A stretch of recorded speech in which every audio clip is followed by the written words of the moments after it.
दोस्तों, Iran Google, Meta, Microsoft, Amazon से अब फीस लेगा। इंटरनेट केबल का बड़ा पोर्शन होर्मुज और लाल सागर से होकर गुजरता है। इन्हें सबमरीन केबल कहते हैं। तो तेल के बाद अब इन केबलों के जरिए ईरान दुनिया पर दबाव बनाने वाला है। बाकायदा सीएनएन की एक रिपोर्ट सामने आ चुकी है, जिसके हवाले से बताया गया है कि ईरान अहम इंटरनेट केबल रूट पर कंट्रोल करने की फिराक में है। सीधे रिपोर्ट बताएंगे और कैसे इन कंपनियों से ईरान फीस लेगा ये भी जानेंगे, लेकिन उससे पहले आप इन खबरों को देखिए। फार्स न्यूज एजेंसी के हवाले से लिखा है, ईरानी अधिकारियों ने घोषणा की है कि गूगल, माइक्रोसॉफ्ट, मेटा और अमेजॉन जैसी बड़ी टेक्नोलॉजिकल कंपनियों को इस इलाके से अपने केबल गुजारने के लिए फीस देनी होगी और ईरानी कानूनों का पालन करना होगा। करंट रिपोर्ट में भी लिखा गया है कि इस बात की चिंता है कि होर्मुज स्ट्रेट की नाकेबंदी के बाद ईरान वैश्विक इंटरनेट नेटवर्क के समुद्री संचार केबलों का इस्तेमाल दबाव बनाने के एक नए हथियार के तौर पर कर सकता है। ये समुद्री केबल दुनिया के ज्यादातर इंटरनेट ट्रैफिक को लेकर जाती हैं। इनमें किसी भी तरह की रुकावट से बैंकिंग की व्यवस्था, military communication, AI cloud services और ऑनलाइन प्लेटफॉर्म जैसे वर्ल्ड ट्रेड पर असर पड़ सकता है। मिडिल ईस्ट आई के हवाले से भी पूरी रिपोर्ट बताई गई है सीएनएन की, जिसमें कहा गया है कि सीएनएन ने बताया है कि होर्मुज स्ट्रेट में तनाव के बाद ईरान उन सबमरीन इंटरनेट केबल्स पर ध्यान केंद्रित कर रहा है, फोकस कर रहा है, जहां पर अपना क्षेत्रीय प्रभाव वो बढ़ाना चाहता है, जो कि यूरोप, एशिया और मिडिल ईस्ट के देशों के बीच कम्युनिकेशन और डेटा ट्रांसफर का काम करती हैं। रिपोर्ट के मुताबिक ईरानी अधिकारियों ने कहा है कि गूगल, माइक्रोसॉफ्ट, मेटा और अमेजॉन जैसी बड़ी टेक्नोलॉजी कंपनियों को इस इलाके से गुजरने वाले सबमरीन केबल्स के लिए फीस देनी होगी और ईरान के कानूनों का पालन करना होगा। सीएनएन ने बताया है कि सबमरीन केबल्स वैश्विक इंटरनेट इंफ्रास्ट्रक्चर की रीढ़ होते हैं और इनमें किसी भी तरह की रुकावट से बैंकिंग सिस्टम और बाकी की सारी सेवाएं, जो कि हमने पहले आपको बताई, वो सब खराब पड़ सकती हैं। बात सिर्फ होर्मुज की नहीं है, बल्कि लाल सागर की भी है। ईरान ने साफ कहा है कि अब अगर हमला हुआ तो लाल सागर पूरी तरह से बंद कर देंगे। ये बंद हुआ तो दुनिया में और भयानक तेल और गैस का संकट होगा। लेकिन बात सिर्फ तेल और गैस के संकट की नहीं है। सिर्फ तेल गैस नहीं, बल्कि इंटरनेट केबल्स भी यहाँ से गुजरते हैं, जिन पर ईरान की नजर है। सबसे बड़ी बात यह है कि होर्मुज स्ट्रेट से भी ज्यादा, यानी कि करीब 2 गुने इंटरनेट केबल इस इलाके से गुजरते हैं। बाब अल मंडेब से 15 से ज्यादा समुद्री इंटरनेट केबल गुजरते हैं, जो कि होर्मुज से 2 गुनी है। ये केबल यूरोप और एशिया के बीच होने वाले कुल इंटरनेट बैंडविड्थ का करीब 90% हिस्सा लेकर जाते हैं। सितंबर 2025 में एक एंकर के फिसलने से यहां पर 15 केबलें बुरी तरह से क्षतिग्रस्त हो गई थी।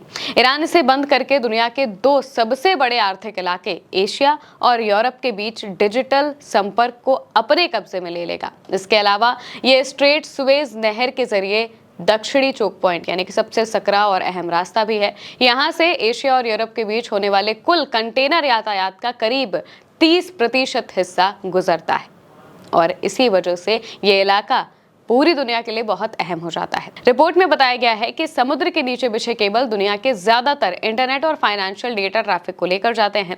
टेलीजियोग्राफी के रिसर्च डायरेक्टर एलन मॉल्डन ने कहा है कि 2 बड़े केबल, फॉल्कन और गल्फ ब्रिज इंटरनेशनल यानी कि जीबीआई, ईरान के समुद्री क्षेत्र से होकर गुजरते हैं। यूएई में मौजूद हफ्तूर रिसर्च सेंटर के मुस्तफा अहमद के मुताबिक किसी भी रुकावट से डिजिटल दुनिया में एक बड़ी तबाही आ सकती है। इसका असर बैंकिंग सिस्टम, तेल और गैस के export, cloud computing, financial trading और इंटरनेट कनेक्टिविटी पर पड़ सकता है। यह असर गल्फ, भारत, यूरोप और पूर्वी अफ्रीका के कुछ हिस्सों तक फैल सकता है। सीएनएन का कहना है कि ईरान ने साफ तौर पर केबल काटने की धमकी नहीं दी है, लेकिन सरकार से जुड़े मीडिया ने इशारों में चेतावनी दी है। जानकारों का मानना है कि ये कदम तेहरान की उस बड़ी कोशिश का हिस्सा है, जिसके जरिए वो ये दिखाना चाहता है कि स्ट्रेट ऑफ होर्मुज की घेराबंदी को युद्ध के समय में सफलतापूर्वक लागू करने के बाद उसे कितनी ज्यादा रणनीतिक ताकत मिली है। ब्लूमबर्ग इकोनॉमिक्स की एक एनालिस्ट दीना एनफेंट्री ने कहा है कि ईरान का मकसद दुनिया की अर्थव्यवस्था को इतना बड़ा नुकसान पहुंचाना है कि कोई भी दोबारा ईरान पर हमला करने की हिम्मत ना करे। ईरानी मीडिया का तर्क है कि ये योजना UN convention on the law of the sea के तहत अंतर्राष्ट्रीय कानून के मुताबिक है। वो इजिप्ट द्वारा सुएज कनाल से पैसे कमाने के तरीके को एक मिसाल के तौर पर पेश करते हैं।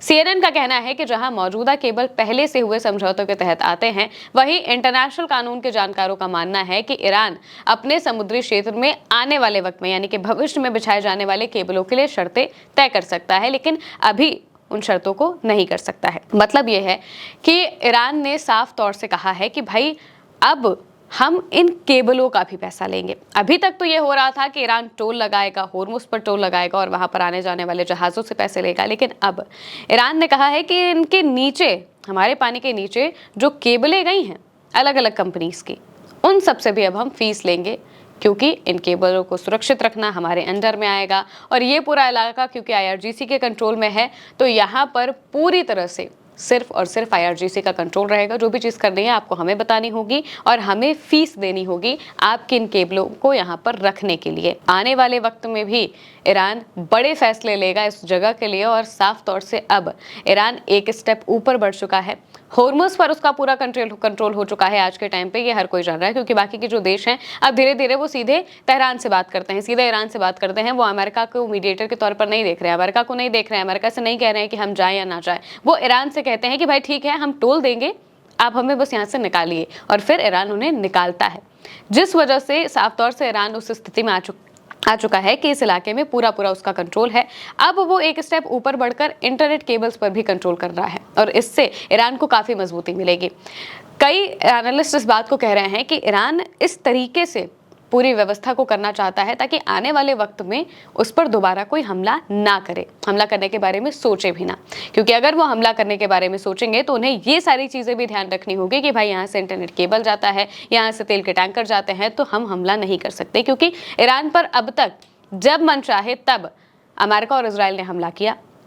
इस वजह से ईरान अब इन पूरी जगहों को अपने लिए एक सिक्योरिटी के तौर पर देख रहा है और यहाँ से अब इंटरनेट केबल, सबमरीन केबल्स पर भी अपना हक जमाने वाला है, कब्जा करने वाला है।